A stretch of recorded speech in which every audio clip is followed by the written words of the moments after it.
Hi friends, ಇವತ್ತು ನಾನು potato ಬಾಲ್ಸನ್ನು ಮಾಡ್ತಾ ಇದ್ದೀನಿ. ಇದಕ್ಕೆ ನಾನು ಆಲೂಗಡ್ಡೆನೆಲ್ಲ ಒಂದು ಕಡೆ ಹಾಕಿ ಕಟ್ ಮಾಡಿ ಕುಕ್ಕರಲ್ಲಿ ಹಾಕಿ ಒಂದೆರಡು ವಿಸಿಲ್ ಕೂಗಿಸ್ಕೊಂಡಿದ್ದೆ. ಚೆನ್ನಾಗಿ ಬೆಂದಿದ್ದಾವೆ. ಈಗ ನೋಡಿ ಇವುಗಳಿಗೆ ಏನೋ ಒಂದು ಸ್ವಲ್ಪ ಕೋಪ ಇತ್ತು. ನೋಡಿ, ಕೋಪ ಇತ್ತು ಅಂದರೆ ಹಿಂಗೆ ಮಾಡೋದು, ಹಿಂಗೆಲ್ಲ ಚೆನ್ನಾಗಿ ಸ್ಮ್ಯಾಶ್ ಮಾಡಿಬಿಡೋದು. ನೀವು ಹಾಗೆ ಮಾಡಿ.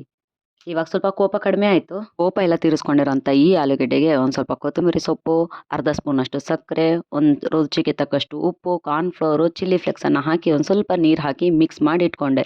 ಸೊ ಮಿಕ್ಸ್ ಮಾಡಿ ಇಟ್ಕೊಂಡ್ಮೇಲೆ ಇವೆಲ್ಲ ಕೈ ಬಿಟ್ಟು ಹೋಗೋದೇ ಇಲ್ಲ ಅಂತಿರ್ತವೆ. ಅದಕ್ಕೆ ಸ್ವಲ್ಪ ಎಣ್ಣೆ ಹಚ್ಕೊಂಡು ಇವನ್ನ ಚಿಕ್ಕ ಚಿಕ್ಕದಾಗಿ ಬಾಲ್ಸ್ ಥರ ಮಾಡಿ ಇಟ್ಕೊಂಡೆ. ಸೊ ಈಗ ಈ ಕಡೆ ಒಂದು ಕಡೆ ನಾನು ಎಣ್ಣೆನ ಚೆನ್ನಾಗಿ ಬಿಸಿ ಮಾಡಿ ಇಟ್ಕೊಂಡಿದ್ದೆ. ಚೆನ್ನಾಗಿ ಬಿಸಿ ಮಾಡಿ ಆದಮೇಲೆ ಇದನ್ನು ಅದರೊಳಗಡೆ ಹಾಕಿಬಿಟ್ಟೆ. ಸೊ ಇದ್ರೊಳಗೆ ಹಾಕಿದ್ಮೇಲೆ ಎಣ್ಣೆ ಎಲ್ಲ ಬಿಸಿ ಇದೆ, ನಮ್ಮನ್ನು ಕಾಪಾಡಿ ಕಾಪಾಡಿ ಅಂತ ಹೇಳ್ತಿದ್ವು. ಆದರೆ ನಾನು ಇನ್ನೊಂದು ಸ್ವಲ್ಪ ಮುಳುಗಿಸಿ ಏಳಿಸ್ತಿದ್ದೆ. ಸೊ ಇವೆಲ್ಲ ಸ್ವಲ್ಪ ಕಂದು ಬಣ್ಣಕ್ಕೆ ಬಂದಮೇಲೆ ಸಾಕು ನೀವು ಮುಳುಗಿದ್ದು, ಬನ್ನಿ ಆಚೆ ಅಂತ ಹೇಳ್ಬಿಟ್ಟು ಆಚೆ ತೆಗ್ದೆ. ಸೊ ನೋಡಿ, ಆಚೆ ತೆಗೆದ್ಮೇಲೆ ಏನು ಸಖತ್ತಾಗಿದ್ವು ಗೊತ್ತಾ? ಟೇಸ್ಟು ಅಷ್ಟೇ ಚೆನ್ನಾಗಿತ್ತು. ನೀವು ಟ್ರೈ ಮಾಡಿ.